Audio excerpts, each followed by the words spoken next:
Alright, I finally got the Branson back home, and I am still working on getting it the way I want it. But I wanted to get that Project 211 camper all done and the bush hogging. So now what I'm going to do is I have to take apart all of these hydraulic lines here and rebundle them, reorganize them, and put the new gator skins on them.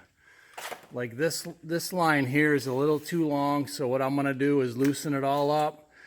I'm going to take and divide that slack up between the front and this end so that hump ain't so bad. You know, we got gator skins for all these down here I got gator skins for. In the back here, I need to try and adjust this top link. It doesn't come in quite far enough what I want, so what I want to do is I want to try and get it on that center hole right there, which is going to give me more play, more pull inward. I don't know if I need to grind it anymore or not. I wish I'd have done that sooner, but you know how it is. I mean, you look at it. I thought it was going to be plenty of pull inward, but here's the problem. Those bush hogs are made. That whole top is a pivot kit. So right now where it's sitting, it pivots back and forth like this. So that's what makes it difficult to get that rear end up off of the ground high enough. And so that's where this is going to come into play right here.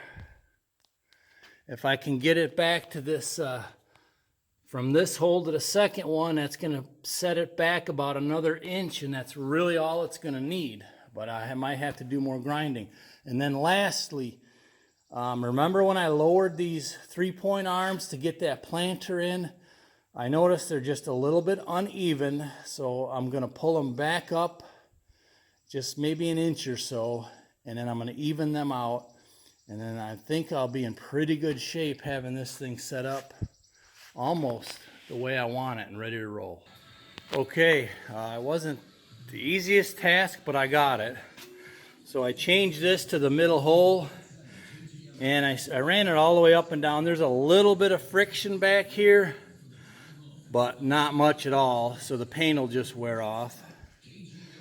And then down here on the 3-point arms, I raised this one about an inch, and then I matched this one. Now I got to hit that lock nut, and we should be about perfect for future implements. I'm finding that I have to do things like this. Basically put spacers underneath them when I set them down, because it's such a high sitting tractor that some of these implements sit a little bit too low to begin with. So I think I'm golden right now on the back, the 3-point arms, and the hydraulic top link. So here's the gnarly wraps. I have found these to be the most affordable. I got a couple of these larger ones for these bundles here. And then I have a roll. I think I got 120 feet or so for single and double lines. Okay, I'm just about done, but I think I'm going to call it in for today. But starting from the front here, I had an open spot right there, so I got that closed up. I rerouted all these lines here and made them tucked in a lot closer in and tighter. And let's take a look around the outside. This was really where the weak points were. And I've got everything closed up quite well. Up here I reduced that loop a little. I got that all closed off. I got this line all closed off. I got these all tucked in tight, and this giant bundle down here, I got it all pulled in. These two were kind of hanging individually out there. I got everything covered up all the way down to here. And interestingly, the factory did a fantastic job. If you look under here, they all have these tough wraps already on them from the factory. So that is very impressive. This is like your weak spot. This is like the brains. You see where all these hydraulic lines come in. And so I'm really impressed with that. But, you know, right out here, like all tractors, they went back to just exposed lines. So And this line here was hanging. It was hanging right about down here, so I sucked that up and tightened it down. So I'm looking much, much better for weed and ground management.